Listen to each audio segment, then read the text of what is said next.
The U.S. Commission on Civil Rights was quick to condemn last week's violence in Charlottesville, Virginia, as they should have, of course, but the Commission's statement only condemned the violence of one side, the white supremacists. The Commission deliberately voted down a proposal, a statement that would have condemned violence from the other side, the left, Antifa. Why'd they do that? Peter Carlson serves on that commission, and he joins us tonight. Peter Carlson, thanks a lot for coming on. Thanks for having me.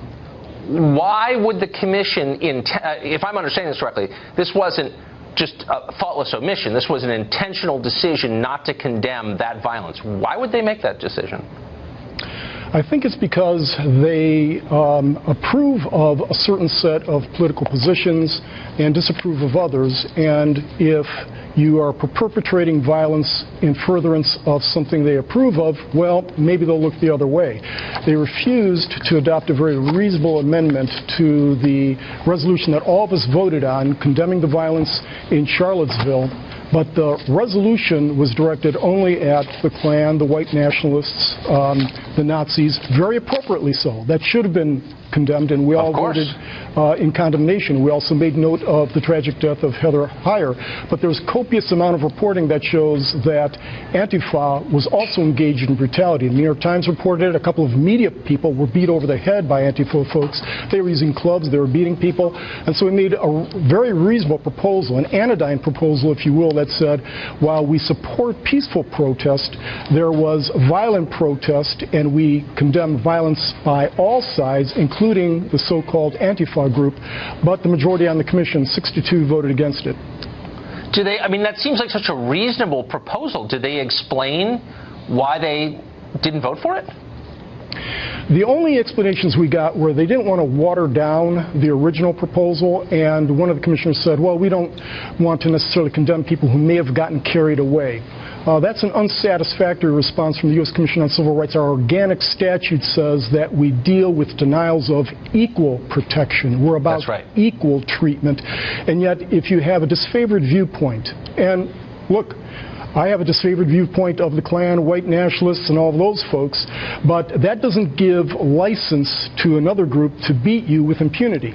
By the same token, if you're going to condemn the Klan for engaging in violent behavior, you should condemn other groups also for engaging in the same type of violent behavior. Because civil rights need to apply universally, or they're not really civil rights. That's exactly right. We don't condone the behavior of the Klan, of the Nazis, of the white nationalists. That's not what this is about. This is about brutality visited against Americans, and a separate standard applied to such brutality because, well, they're acting in a way of which certain people approve, whereas the other side is acting in a way or furthering of a position that we disapprove of. And that type of viewpoint discrimination is antithetical to the U.S. Commission on Civil Rights.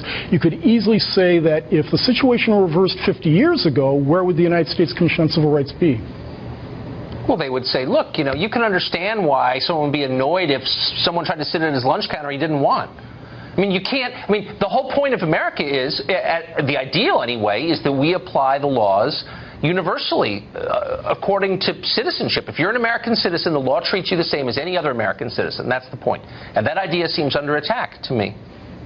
It's under attack. It's under attack at the U.S. Commission on Civil Rights, which we're engaging in identity politics to a poisonous degree. It's getting to be extremely dangerous. And we expect at least the government and the media to be objective and unbiased. And when the government and the media is not objective and unbiased, we're going down a very dangerous path. It can only end badly, and I would hope that we reverse this and seek to apply the law and seek to apply, in fact, the way we condemn violence in a universal fashion, an even-handed fashion. I agree with that. People are afraid of the mob, and they're afraid to stand up and say what's true. You're not, and I appreciate that. Thanks for coming on tonight. Peter Carlson. Thanks, Tucker.